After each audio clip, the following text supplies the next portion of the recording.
ಶಾಂತಿ. ಚಿನ್ನು, ಈಗ ಅರ್ಚನಾ ಹೇಗಿದ್ದಾಳೆ? ಹಾ, ಅರ್ಚನಾ ಇವಾಗ ಆರಾಮಾಗಿದ್ದಾಳೆ ಶಾಂತಿ. ಯಾಕೆ ಇದ್ದಕ್ಕಿದ್ದಾಗಿ ಪ್ರಶ್ನೆ ಕೇಳ್ತಿದ್ಯಾ? ಏನಿಲ್ಲ ಕಣೋ, ಅಣ್ಣನ್ ಮನ್ಸು ಯಾಕೋ ವಿಲವಿಲ ಅಂತ ಒದ್ದಾಡ್ತಿದೆ ಅಂತ ಏನೋ ಹೇಳ್ತಿದ್ದ. ಅವನ್ ಹೇಳೋದೆಲ್ಲ ಕೇಳ್ತಿದ್ರೆ ಅವನ್ ತಂಗಿ ಏನೋ ಸಂಕಟದಲ್ಲಿದ್ದಾಳೆ ಅಂತ ತುಂಬಾ ಸ್ಪಷ್ಟವಾಗಿ ಹೇಳೋ ತರ ಇತ್ತು. ಅರ್ಚನಾ ಯಾಕೋ ಮೈ ಹುಷಾರಿಲ್ಲ ಅಂತ ಒದ್ದಾಡ್ತಿದ್ದಾಳೆ ಅನ್ನೋ ತರ. ಸಾರಿ, ನಾನ್ ನಿನ್ಗೆ ಫೋನ್ ಮಾಡಿ ಡಿಸ್ಟರ್ಬ್ ಮಾಡ್ತಿದ್ದೀನಿ. ಏನೋ ಬೇಜಾರ್ ಮಾಡ್ಕೋಬೇಡ. ಅಣ್ಣಂಗ್ ನಾನು ಎಷ್ಟು ಸಮಾಧಾನ ಮಾಡ್ದೆ ಗೊತ್ತಾ? ಅವನು ಅದರಿಂದ ಹೊರಗಡೆನೆ ಬರ್ತಿಲ್ಲ. ಅಣ್ಣ ತಂಗಿ ದೇಹ ಬೇರೆ ಬೇರೆ ಆದ್ರೂ ಜೀವ ಒಂದೇ ಅಲ್ವಾ? ಅವಳ ನೋವನ್ನ ಅಣ್ಣ ಇಲ್ಲಿ ಅನುಭವಿಸ್ತಿದ್ದಾನೆ. ಅದಕ್ಕೆ ಅವಳ ಆರೋಗ್ಯದ ಬಗ್ಗೆ ವಿಚಾರಿಸೋಣ ಅಂತ ಕಾಲ್ ಮಾಡ್ದೆ. ಶಾಂತಿ, ಇವತ್ತು ಮಧ್ಯಾಹ್ನ ವೈದ್ಯರು ಬಂದು ನೋಡಿ ಹೋಗಿದ್ದಾರೆ. ನಾಡಿ ಶ್ವಾಸ ಎಲ್ಲಾನು ಚೆನ್ನಾಗಿದೆ ಅಂತ ಹೇಳಿದ್ದಾರೆ. ಯಾವ ಟೈಮಲ್ಲಿ ಬೇಕಾದ್ರೂ ಪ್ರಜ್ಞೆ ಬರ್ಬೋದು ಅಂತ ಹೇಳ್ಬಿಟ್ಟು ಹೋಗಿದ್ದಾರೆ.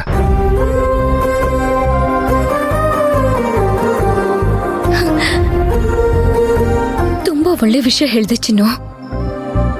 ಆ ದೇವ್ರಿಗೆ ನಮ್ಗೂ ಕೇಳಿಸ್ಬಿಡ್ತು ಅನ್ಸತ್ತೆ. ಹೌದು ಶಾಂತಿ. ಶಾಂತಿ, ಅರ್ಚನಾನು ಅಷ್ಟೇ. ನೀನಷ್ಟೇ ಒಳ್ಳೆ ಮನ್ಸಿರೋಳು.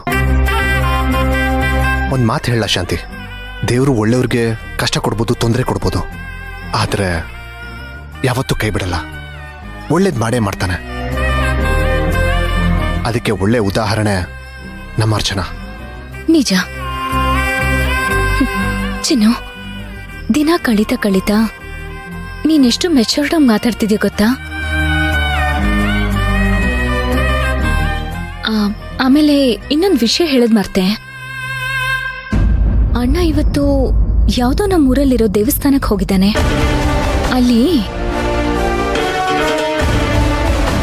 ತಗೋ ಮಗನೇ, ತಗೋ ಈ ಕುಂಕುಮನ. ನಿನ್ ತಂಗಿ ಹಣೆಲಿ 7 ದಿನ ತಪ್ಪದೇ ಇಡಬೇಕು. ಹೌದಾ? ಸರಿ, ಹಾಗಾದ್ರೆ ಒಂದು ಕೆಲಸ ಮಾಡ್ತೀನಿ. ನನ್ನ ಫ್ರೆಂಡ್ ನಾಗ ಇದ್ದಾನಲ್ಲ, ಅವನ್ನ ಕಳ್ಸಿಕೊಡ್ತೀನಿ. ನೀನು ಅವನ ಕೈಲಿ ಕೊಟ್ಟು ಕಳ್ಸು. ಅದನ್ನ ತಗೊಂಬಂದು ಅರ್ಚನಾಗ ನಾನು ಹಚ್ತೀನಿ. ಸರಿ. ಶಾಂತಿ, ಒಂದೇ ನಿಮಿಷ, ಮತ್ತೆ ಮಾತಾಡ್ತೀನಿ. ಮಾಧವಿ ಫೋನ್ ಮಾಡ್ತಾ ಇದ್ದಾಳೆ. ಸರಿ, ಫಸ್ಟ್ ಅವಳ ಹತ್ರ ಮಾತಾಡು, ಆಮೇಲೆ ಮಾತಾಡ್ತೀನಿ. ಹಾ.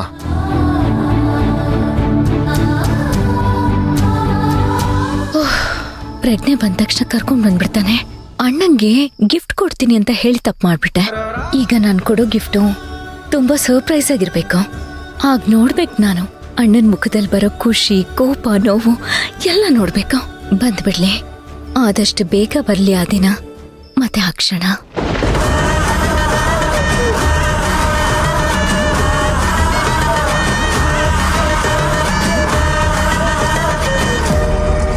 ಹೇಳು ಮದ್ವೆ. ಮಾವ, ನಾನು ಎಷ್ಟು ಎದ್ರೋಗ್ಬಿಟ್ಟಿದ್ದೆ ಗೊತ್ತಾ ಮಾವ? ಅರ್ಚನಾಕ ಸುಶಾಂತ್ ಸರ್ ಇಬ್ರು ಬಂದಿಲ್ಲ ಅಂದಿದ್ರೆ ನಾನು ನಿನ್ ಜೊತೆ ಮಾತಾಡ್ತಿದ್ನೋ ಇಲ್ವೋ ಗೊತ್ತಿಲ್ಲ ಮಾವ. ಸಾರಿ ಮಾವ. ಇನ್ಮೇಲೆ ನಿಮ್ಗೆ ಯಾವುದೇ ಕಾರಣಕ್ಕೂ ನಾನು ಬೇಜಾರು ಮಾಡಲ್ಲ. ನೀನ್ ಯಾಕೆ ಯಾವಾಗ್ಲೂ ನನ್ನ ಮೇಲೆ ಕೋಪ ಮಾಡ್ಕೊಂಡು ಮಾತಾಡ್ತಿದ್ದೆ ಅಂತ ನನಗೆ ಇವಾಗ ಗೊತ್ತಾಯ್ತು ಮಾವ.